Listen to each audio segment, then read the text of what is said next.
강주 가톨릭 평화방송 향기로운 오후 주님과 함께 잘 청취하고 있습니다. 사랑합니다. 최고입니다. 감사합니다. 앞으로도 늘 애청할게요. 여러분은 지금 향기로운 오후 주님과 함께를 함께하고 계십니다. 방송 잘 듣겠습니다. 응원합니다. 하나, 둘, 셋. 파이팅!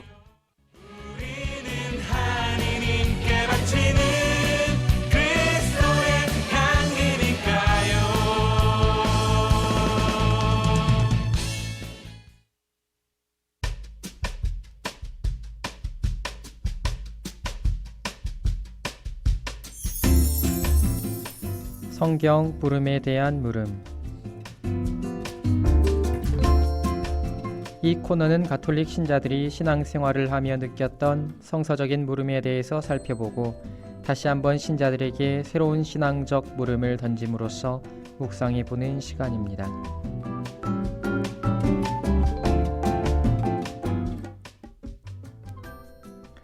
안녕하십니까. 교구 사목국에 있는 종규현 시몬 신부입니다. 반갑습니다. 오는 길에 날이 굉장히 더워요. 조금 쌀쌀해진다 싶어서 좀 두꺼운 옷들을 꺼내서 입기 시작했는데 금세 날이 또 더워져서 넣었던 옷을 다시 꺼내 입었습니다. 날이 이렇게 왔다 갔다 하는 게 참 마음이 아프네요.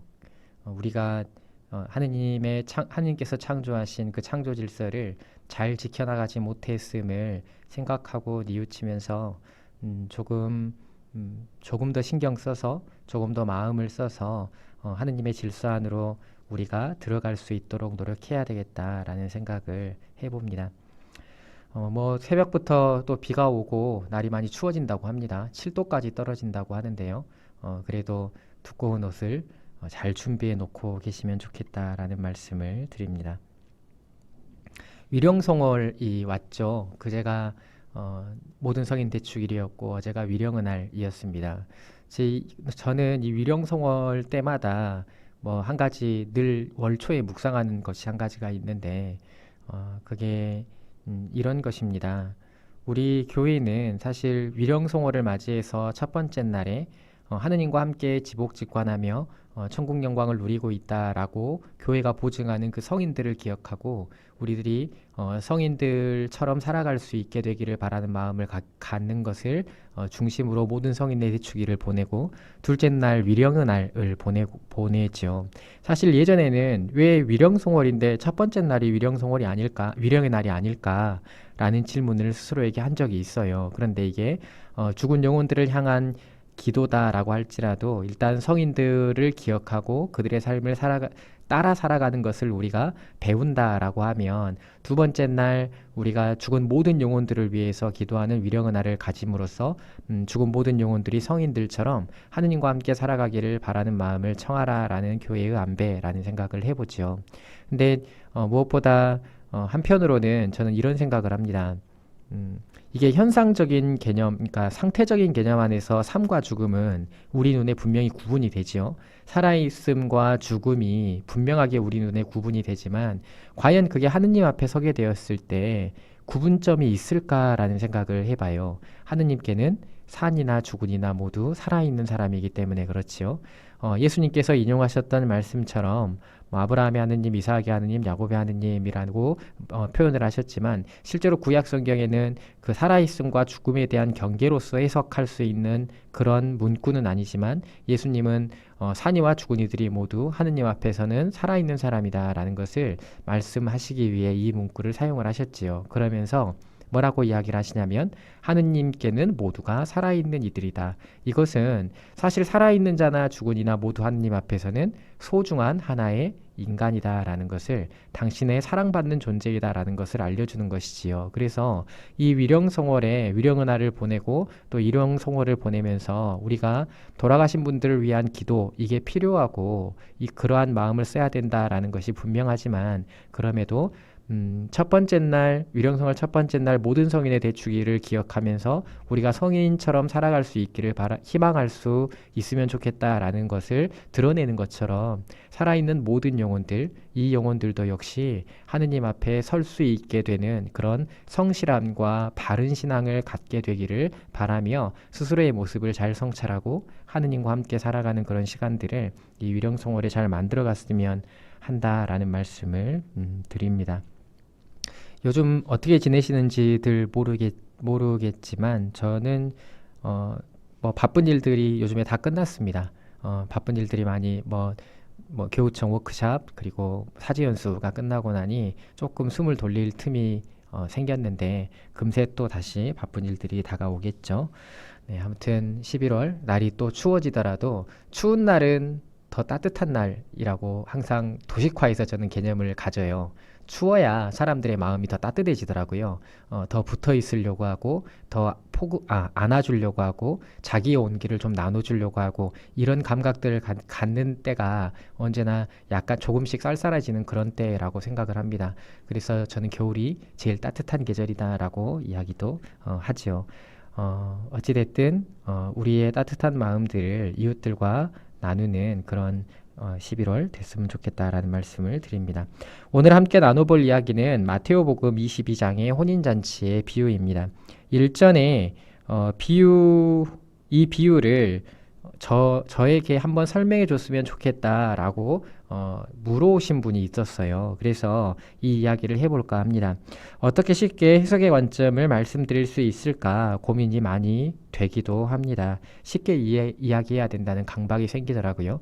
라디오는 편하게 들어야 된다라는 말을 제가 들어서 어떻게 쉽게 말할 수 있을까라는 생각이 들지만 그래서 오늘 제가 원고를 쓸 때에도 어려운 말들, 그러니까 뭐 히라버 단어들이나 뭐 히브리어 어근들이나 이런 말들을 빼려고 굉장히 많이 노력을 했는데 좀 쉬었으면 좋겠다라는 말씀을 드립니다. 일단 성경 본문을 한번 읽어보겠습니다. 예수님께서는 또 여러 가지 비유로 그들에게 말씀하셨다. 하늘나라는 자기 아들의 혼인잔치를 베푼 어떤 임금에게 비길 수 있다. 그는 종들을 보내어 혼인잔치에 초대받은 이들을 불러오게 하였다. 그러나 그들은 오려고 하지 않았다. 그래서 다시 다른 종들을 보내며 이렇게 일렀다. 초대받은 이들에게 내가 잔치상을 이미 차렸소.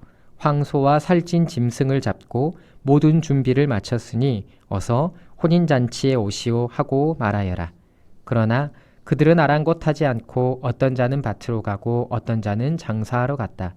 그리고 나머지 사람들은 종들을 붙잡아 때리고 죽였다. 임금은 진노하였다. 그래서 군대를 보내어 그 살인자들을 없애고 그들의 고을을 불살라 버렸다. 그러고 나서 종들에게 말하였다. 혼인잔치는 준비되었는데 초대받은 자들은 마땅하지 않구나. 그러니 고을 어기로 가서 아무나 만나는 대로 잔치에 불러오너라. 그래서 그 종들은 거리에 나가 악한 사람 선한 사람 할 것 없이 만나는 대로 데려왔다. 잔치방은 손님들로 가득 찼다. 임금이 손님들을 둘러보려고 들어왔다가 혼인예복을 입지 않은 사람 하나를 보고 친구여 그대는 혼인예복도 갖추지 않고 어떻게 여기 들어왔나 하고 물으니 그는 아무 말도 하지 못하였다. 그러자 임금이 하인들에게 말하였다. 이자의 손과 발을 묶어서 바깥 어둠 속으로 내던져 버려라.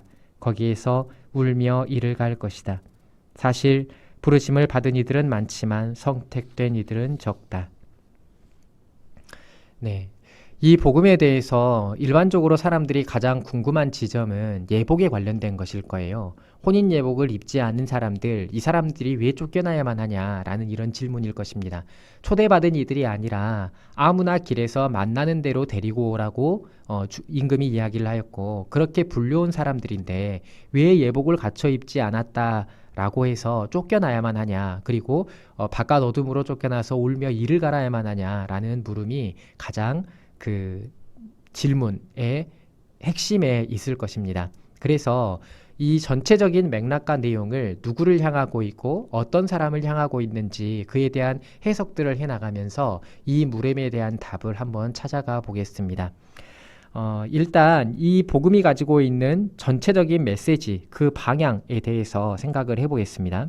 이 복음이 위치하고 있는 대목에 대해서 그 위치하고 있는 지역 그 자리에 대해서 우리가 먼저 살펴봐야만 해요.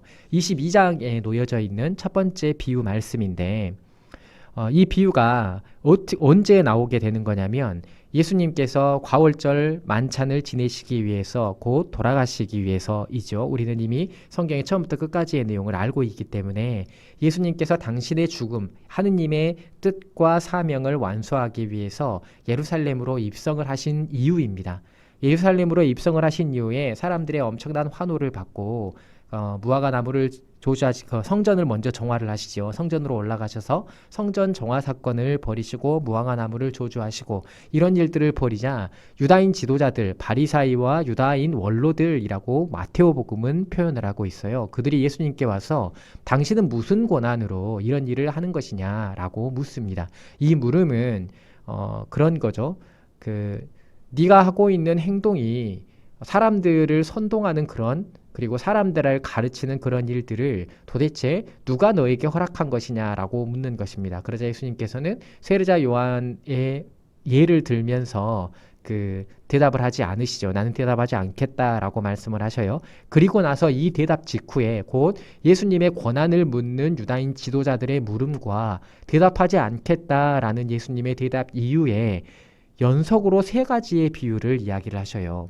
제가 3가지의 비유들 가운데에서 이미 한 가지를 무화과 나무에 관련된 비유인데 이미 한 가지를 해설해 드린 적이 있어요. 이 무화과 나무의 비유 그리고 그 다음에 두 아들의 비유 그리고 아무튼 3가지 비유를 포도밭 소작인의 비유, 3가지 비유를 연속으로 하는데 첫 번째가 두 아들의 비유이고요. 두 번째가 포도밭 소작인의 비유, 그리고 세 번째가 오늘 봉독한 이 복음의 비유 말씀입니다. 곧 여러분들이 청취자 여러분들이 너무 성경을 잘 알고 있어서 거론하지 않아도 제목만 봐도 무슨 이야기인지 알겠지만 두 아들이 있었는데 밭에 일을 하러 가라고 하니 하나들은 하러 가겠다라고 대답하고 가지 않고 하나들은 가지 않겠다라고 이야기하면서 일을 하러 갔다라는 그 이야기, 그게 두 아들의 비유이고요. 그리고 소작인의 비유는 소출을 받아오기 위해서 밭주인이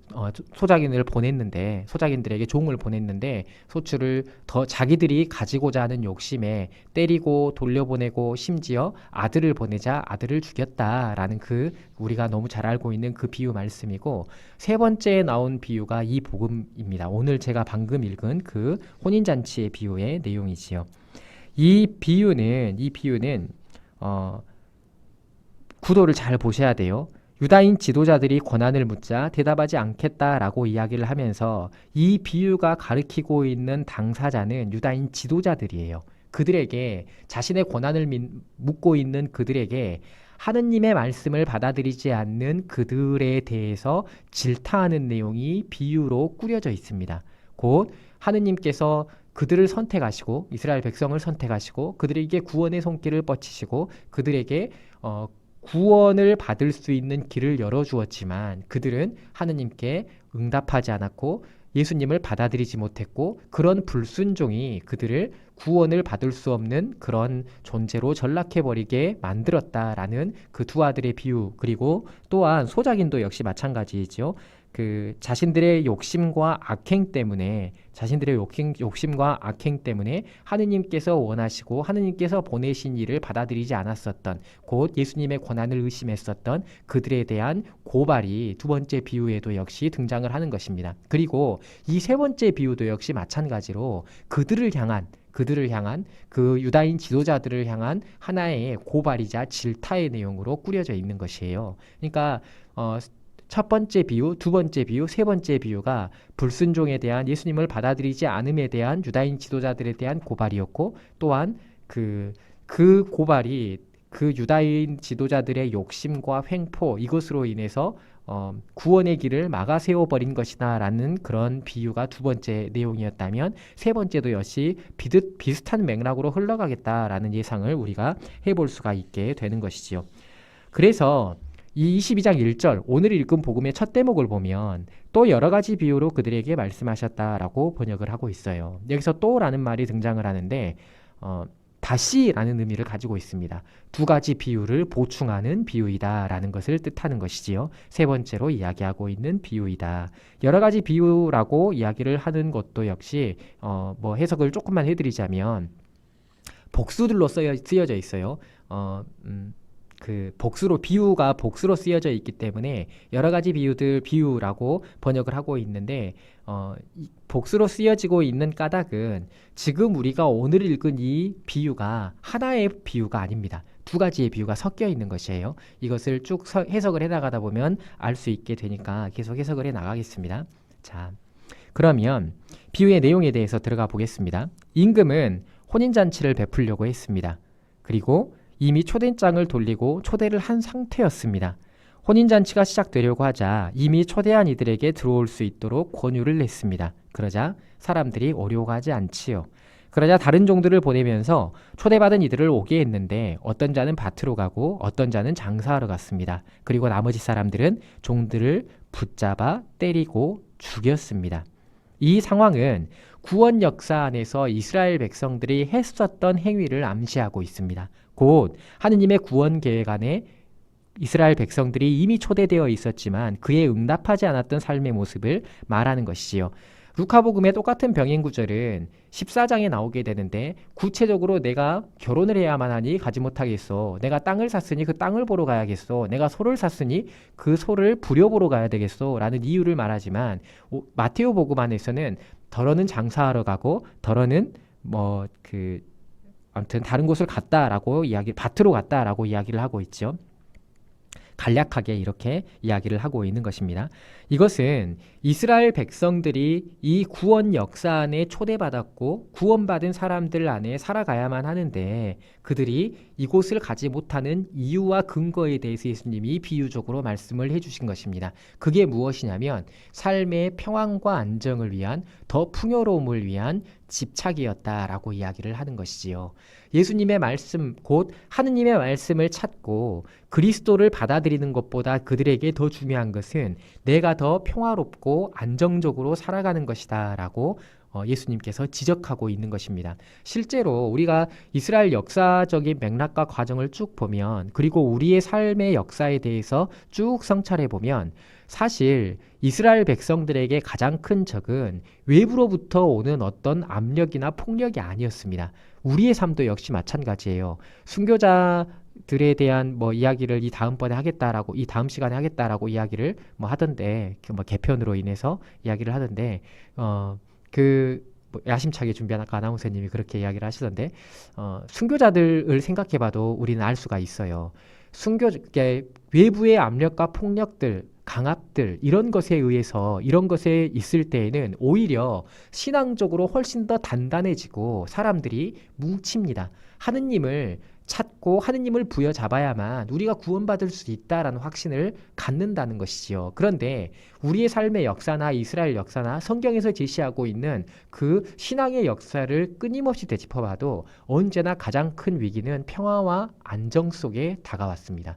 가장 평화롭고 가장 안정되어 있는 시기에 하느님을 멀리하고 하느님의 말씀을 듣지 못하고 하느님의 뜻을 거스르며 이거면 이 정도를 하면 하느님의 뜻을 살아가는 사람이야 라고 스스로를 다독이면서 자기 스스로가 위안과 안정을 찾으면서 그렇게 하느님을 멀리하고 하느님으로부터 등 돌린 삶을 살아갔던 것이지요. 실제로 예수님께서 지적하고 있는 이 혼인잔치의 비유 안에서 밭으로 가고 장사하러 갔다라는 것이 바로 그런 것입니다. 하느님의 뜻을 보지 못하고 하느님의 목소리를 듣지 못하며 하느님을 찾으려 하지 않고 자기 삶에 대한 집착과 안정과 평화만을 쫓고 있는 사람들, 그런 사람들에 대한 예수님의 질타라는 거죠. 유다인 종교 지도자들에 향한. 그런데 이 질타를 통해서 우리는 우리의 삶도 한번 묵상하고 되짚어봐야만 한다라는 말씀도 역시 드리고 싶습니다.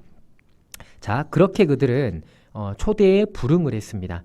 그들이 불응을 하자 초대받지 않은 유다인들이 많이 오게 되죠. 근데 여기에서 우리가 한 가지 더 짚어봐야 될 대목이 있습니다. 자, 어떤 사람들은 장사하러 가고 어떤 사람들은 밭으로 갔습니다. 근데 나머지 사람들은 종을 붙잡아 때리고 죽였다라고 쓰고 있죠. 이 용어들이 굉장히 의미심장합니다. 종을 붙잡아 때리고 죽였다. 누가 생각나죠? 네, 예수님입니다. 예수님을 보냈는데 예수님마저도 당신 스스로를 이야기를 하는 것입니다. 하느님께서 그럼에도 불구하고 그들을 구원하기 위해서 종들을 끊임없이 보내지만 그들은 붙잡고 때리고 죽였다. 똑같은 단어를 사용을 합니다. 단어를 소개해드리진 않겠습니다. 붙잡고 때리고 죽였다라고 이야기를 하면서 극심하게 하느님을 거부하고 하느님을 찾지 않았었던 그 유다인들과 그리고 하느님을 찾지 못한 사람들에 대한 고발과 지적을 예수님이 하고 있는 것이지요. 그래서 예수님께서는 뭐라고 이야기를 하시냐면 그들을 바깥 어둠 속으로 분노를 표현하시면서 심판받을 것이다. 심판을 선포하시지요. 이것은 우리가 역사 안에서 70년 로마가 벌였었던 성전 파괴 사건 이것을 떠올려 볼 수 있게 하는 그런 대목이 나옵니다. 이제 임금은 혼인잔치를 위해서 이에 참석할 사람들을 다시 모읍니다. 아무나 만나는 대로 잔치에 초대를 하는 것이지요. 그래서 거리에서 악한 사람, 선한 사람 할 것 없이 모두 불러 모읍니다. 이것은 새롭게 모인 공동체의 특징을 말하는 것입니다. 인간적인 선과 악의 기준점을 뛰어넘는 공동체라는 것이지요. 단순하게 선한 사람, 악한 사람 할 것 없이 모두 모았다. 인간은 어떤 조직과 공동체는 또 교회 안에는 선한 사람도 있고 악한 사람도 있다라는 것을 표현하고자 하는 말이 아니라 하느님께서 원하시는 당신께서 불러 모으시는 사람들의 기준은 인간들이 기준점을 세우고 판단하는 선과 악을 뛰어넘어 있다라는 것을 말하는 것이에요. 우리가 이야기하는 선과 악의 기준을 뛰어넘어서 당신께서 스스로 끌고 가시는 그 공동체를 이야기를 하시는 겁니다. 우리는 어떤 조직 안에 있으면 악한 사람들을 구분해 놓고 그 악한 사람들을 내 기준 안에서 평가하고 판단을 하면서 저 사람도 하느님을 믿는 사람이냐라고 이야기를 하죠. 그런 이야기들을 뛰어넘어서 우리가 생각하는 그 선과 악의 기준점이 아니라 하느님께서 끌고 가시는 공동체는 모두 결함이 있고 불편함을 가지고 있더라도 그럼에도 불구하고 당신의 뜻으로 끌고 가시는 공동체이다라는 것을 말하는 게 이 선한 사람, 악한 사람 할 것 없이 모두 불러 모았다라고 말을 하며 공동체의 새로운 특성에 대해서 이야기를 해주고 있는 것이죠. 그리고 나서 여기에서 우리가 보통 가장 문제의식을 갖게 되는 대목이 등장을 하게 됩니다. 임금이 그렇게 혼인잔치가 잘 진행되고 있었는데 뒷짐지고 이렇게 막 거닐다 보니 혼인예복을 갖춰 입고 있지 않은 사람이 있어요. 자, 설화 내쪽으로 보자면 혼인잔치에 들어온 사람들에게 예복을 지급해 주었다라고 우리는 기술되어 있지 않더라도 상황적으로 생각을 해볼 수가 있을 거예요. 혼인잔치에 들어온 사람들에게 예복을 입을 수 있도록 지급해 주었다라는 정도를 상황적으로 조금 생각을 해볼 수가 있고요. 그렇지 않다라고 할지라도 이 혼인예복을 입고 있지 않은 사람에게 임금이 이렇게 이야기를 하죠. 친구여, 그대는 혼인예복도 갖추어 입지 않고 이곳에 왔구려 라고 이야기를 하며 자신의 종들에게 그를 바깥 어둠 속으로 쫓아내며 울며 이를 갈 것이다 라고 이야기를 하고 있는데 이게 너무한 처사라는 것이 아니라 예수님께서 새롭게 불러 모으신 하느님의 이름으로 예수님을 받아들이는 새로운 구원받은 공동체로서의 이 공동체가 가장 필요한 기준점은 우리가 생각하는 선과 악이라는 그 가름이 아니라 하느님의 뜻을 받아들이고 살아갈 수 있는 준비가 되어 있는 사람들이라는 것이다 라는 걸 말하는 것입니다. 곧 여기에서 혼인예복을 갖춰 입지 않고 들어왔다.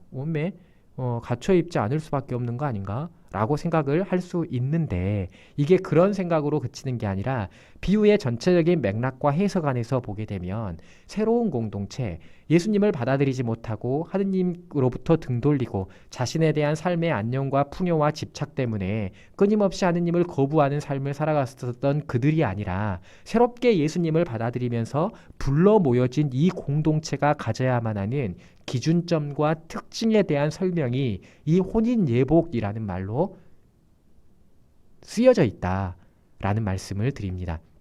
이것은 불러 모으는 그 가치를 새롭게 내가 받아들일 수 있느냐라는 것을 말하는 것입니다. 부르심은 받은 사람은 많지만 선택된 이들은 적다라고 하는 것이 그 부르시는 예수님, 모든 사람들을 당신의 이름으로 하느님의 이름으로 공동체 안에, 교회라는 공동체 안에, 하느님 나라라는 공동체 안에 모든 사람들을 불러 모으시는 그 하느님이시고 그리스도이신데, 그들이 불러 모여진 그 사람들이 예수님의 음성을 듣고 이 자리에 왔지만 그 부르심에 따라서 새롭게 그리스도인으로서의 그리스도의 가치를 받아들이며 변화된 삶을 살아갈 수 있느냐라는 것을 묻고 있는 게 이 혼인 예복이 말하고 있는 지점이다라는 말씀을 드리는 겁니다. 보통 제가 예비자 교리를 하거나 예비자 교리를 한 지는 꽤 오래됐지만 교리교사 양성교육을 하다 보면 세례에 대한 이야기를 할 때 늘 그런 얘기를 해요. 세례는 구원의 보증이고 영성체는 언제나 우리가 구원을 향해서 나갈 수 있게 해주는 그 길이죠. 그런데 구원의 보증인 이 세례를 받았는데 우리는 모두가 구원을 받을 수 있지 않냐? 라는 이 질문, 신학적으로, 교리적으로 우리는 세례받은 모든 사람들은 하느님께서 주시는 공동체 안에 참여함으로 인해서 구원받을 수 있는 자격을 부여받았고 실제로 구원받았다.